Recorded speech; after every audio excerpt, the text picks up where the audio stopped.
we'll start with this. Not good enough. Dillian White blasts utterly ridiculous offer from Anthony Joshua for April fight. Responds to Vladimir Klitschko comeback rumors. The Brixton heavyweight claims AJ's proposal is arrogant and he would love to face Klitschko. He was quoted as saying, "I know exactly what to do. I trained alongside him. I sparred him for years and I know what he's like. I'd knock him out. He's a great fighter. He gave Anthony Joshua hell. But I just believe it's my time now and I know what to do.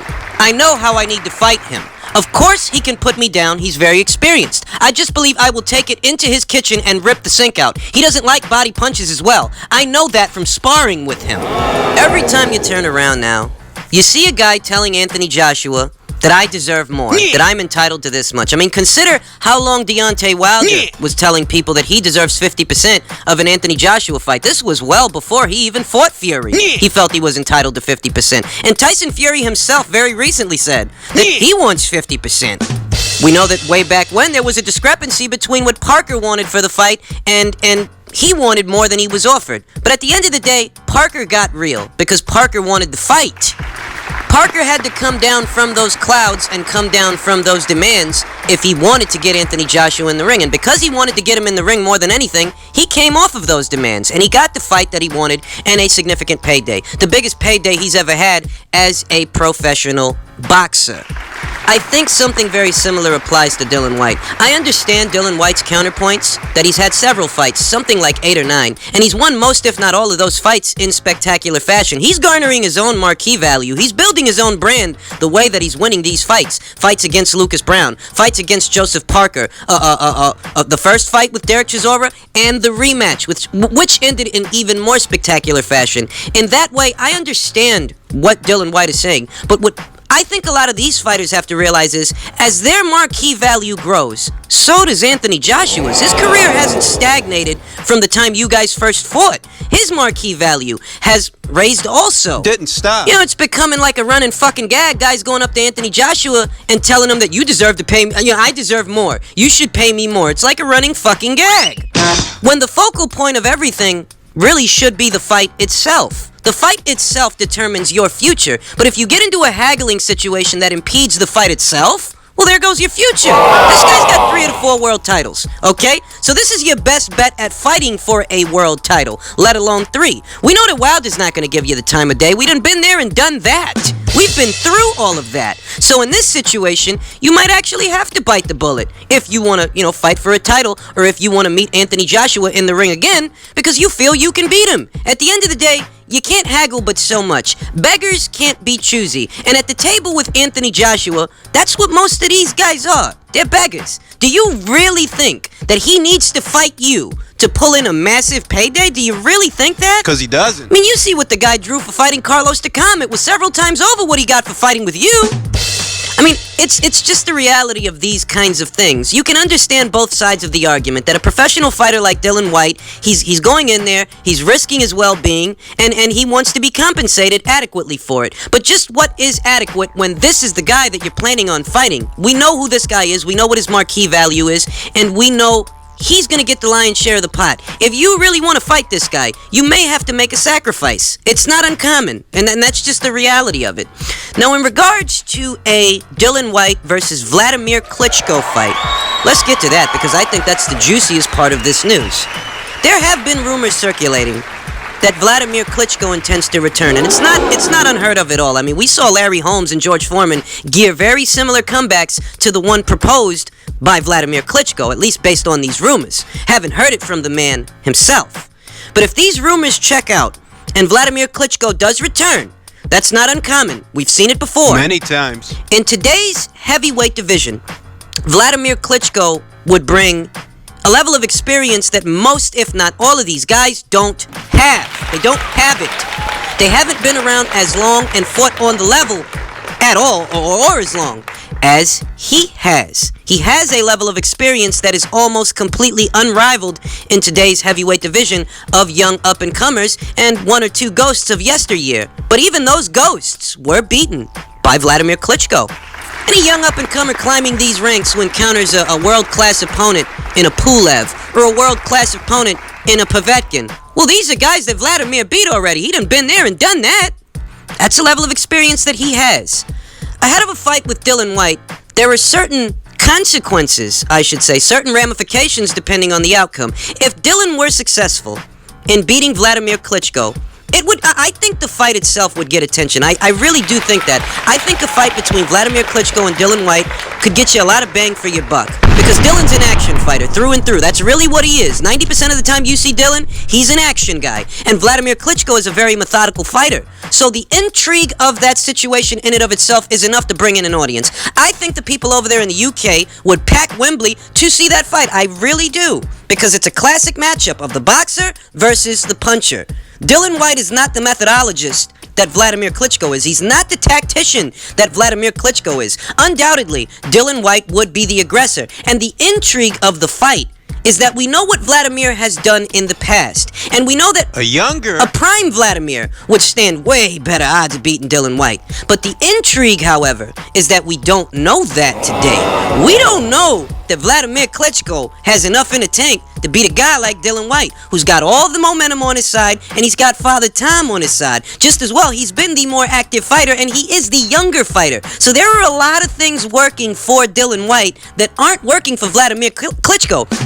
What's working for Klitschko is experience. But how much does that experience mean when you're older, you've been less active, and you're coming off a loss? You're coming off 2 consecutive losses. How much does that experience really mean? That's where the intrigue, that's where the selling point for the fight lies. You feel like you're going to see a knockout, you just don't know who's going to get it. You can sell a lot of tickets behind that kind of a selling point. You can sell a lot of tickets with that kind of intrigue. So if these rumors check out, and Vladimir does intend to come back, and he does intend to fight Dillian White, I see a big payday for both guys. I do. I think you could get a lot of bang for your buck if those rumors check out. But that's just it.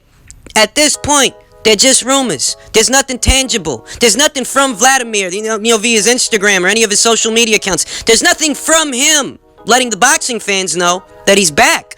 All Dillian's doing is addressing the same rumors that we're hearing. That's all he's doing. It's not even confirmation from Dillian White so much as he's entertaining the idea of that kind of a fight. I'll say it's a good fight. I like that fight. And I think that fight, if Dillian were successful, could do a lot for him. I think it could. But we'll just have to wait and see if there's more to the rumor than just rumors. This is boxing, ladies and gentlemen. There are rumors, any variety of rumors floating around. I can say this much, at least for Vladimir. I can say this much.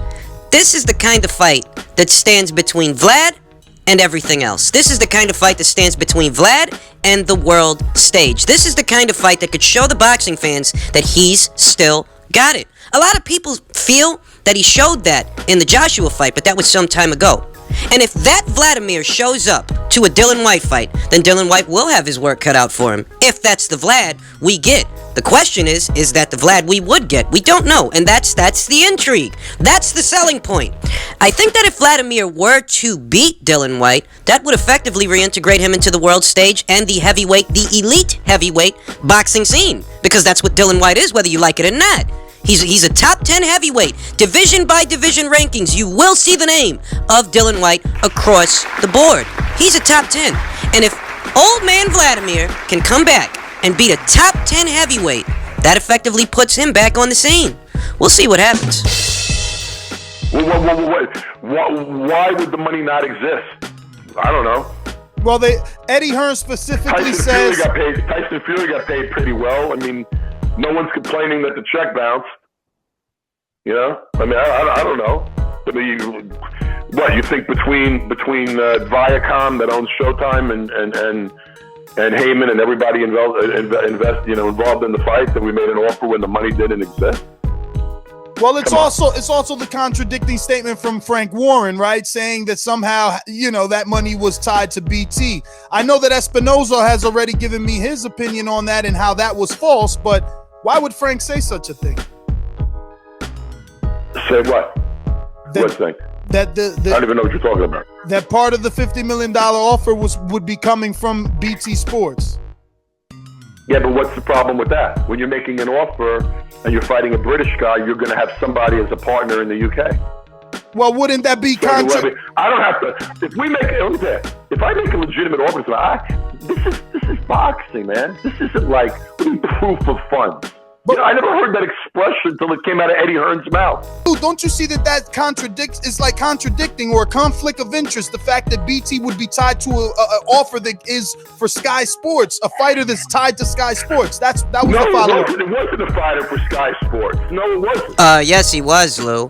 On April 25th, around the time that this $50 million email offer was made, Anthony Joshua was very much still under contract with Sky Sports. And his contract wasn't scheduled to end till sometime towards the end of the year, presumably November, according to Barry Hearn. So, the same issue applies. It's a conflict of interest. If you guys are trying to make a fight with a guy who you know is contracted exclusively to Sky Sports, why would you go to BT Sport, the rival network, which you can't fight on because he's under contract with Sky? Remember? Why would you go to them for the money? He can't take it. I mean, couldn't Viacom have flipped the bill themselves? The powerful Al Heyman? Why even include Frank Warren at all? Why include BT Sport at all? Why indeed? Lou Dibella is not denying the involvement of Frank Warren in these negotiations, and he's not denying that seems like they wanted the fight to be on BT Sport, and they went to them to get the money. He's not denying any of that. If anything, he's defending it. And in defending it, he's shooting himself in the foot because now this is yet another component that corroborates what I've been saying. It was a bluff. You guys went to a rival network that he can't even fight on to finance a guarantee that you're quote-unquote guaranteeing Anthony Joshua to fight on a network he can't fight on because he's still under contract. Till the end of the year. And you guys gave him 24 hours to accept these conditions, most of which you willfully kept vague. You didn't want to send these guys a contract. You didn't want to sit down and talk with them. You didn't want to do nothing. You kept them mostly in the dark aside from the email that you sent him.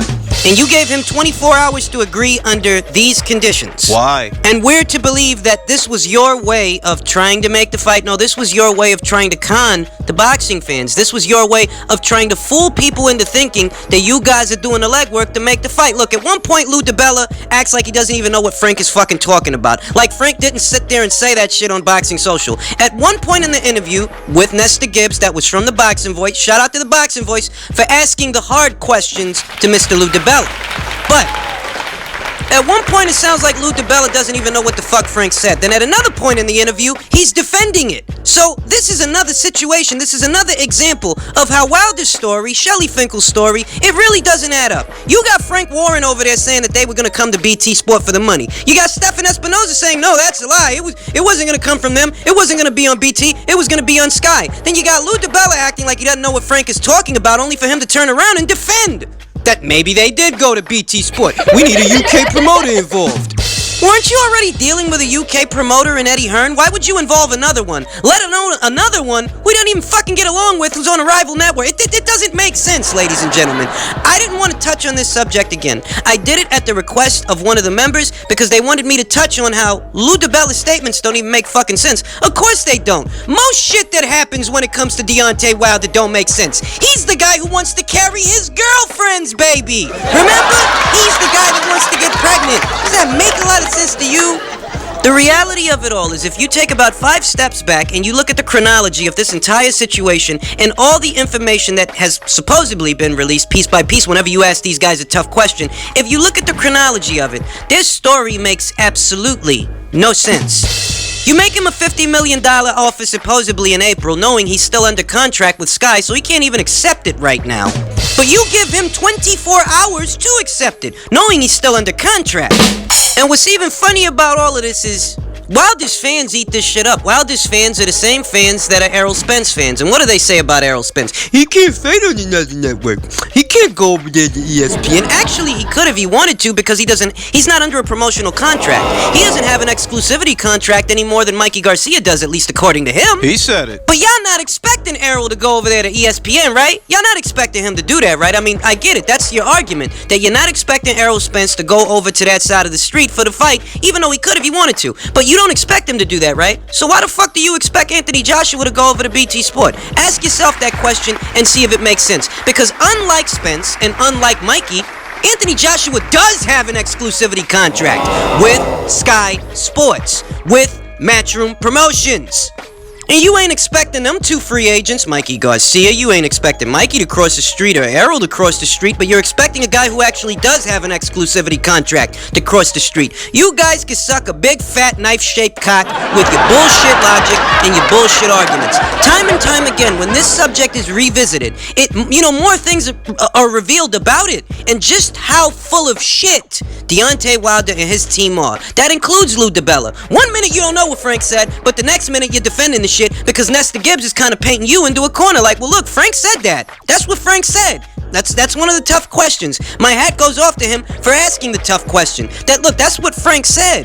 So why would he say that? And Lou DiBella, he's just sitting there trying to make it make sense, but that's just it. It makes absolutely no sense. It makes absolutely no sense for guys over here in the United States to go to a rival promoter in the UK when you're trying to make a fight with Joshua. So why include a rival promoter? Why include a rival network? Why go to them to finance it when you're boasting about Viacom and Al Heyman and all their resources? Okay, then. All the investors here in the United States you could have found to supposedly finance this offer, you go to a rival promoter in the UK? Why? Why? Is it because of what I've been saying? That Anthony Joshua is not a big name here. So you're going to be hard-pressed to find people that really want to put that kind of money and guarantee it to him when he's not even a draw here. He never sold a pay-per-view here. I was saying that shit before that. I was saying that before this shit became what it is today. A fucking clown car of dumb fucking arguments. Now I'm going to dispel it for you. I'm going to make it make sense. Here's what it looks like happened. Shelly Finkel and Frank Warren are longtime buddies. Those guys know each other. And Shelly must have contacted Frank to make his story look good, to make his story sound real. So Frank says, hey, I saw the offer. The problem with that is that Lou DiBella and Stephan Espinoza must have been left out of the loop, because at first Lou didn't know what the fuck Ness was talking about in regards to what Frank said. Lou didn't know what the fuck he was talking about, and Stephan Espinoza, he went as far as outright denying it, saying that Frank didn't say that, saying he doesn't know what the fuck, huh? He outright denied it. And that's likely due to him knowing what it would mean if he chose to run with that story. That if you choose to run with that story that the money was going to come from BT, it makes you guys look bad. Makes you guys look like you were bluffing, because you're making an offer on the premise that he fight on a network you know he can't even fight on. So maybe Stephan had the foresight that Lou doesn't have. But one way or another, these three guys' stories don't even make no fucking sense. And they don't seem to know what the fuck each other are talking about, even though they all claim to have seen the same offer. It really doesn't look like it.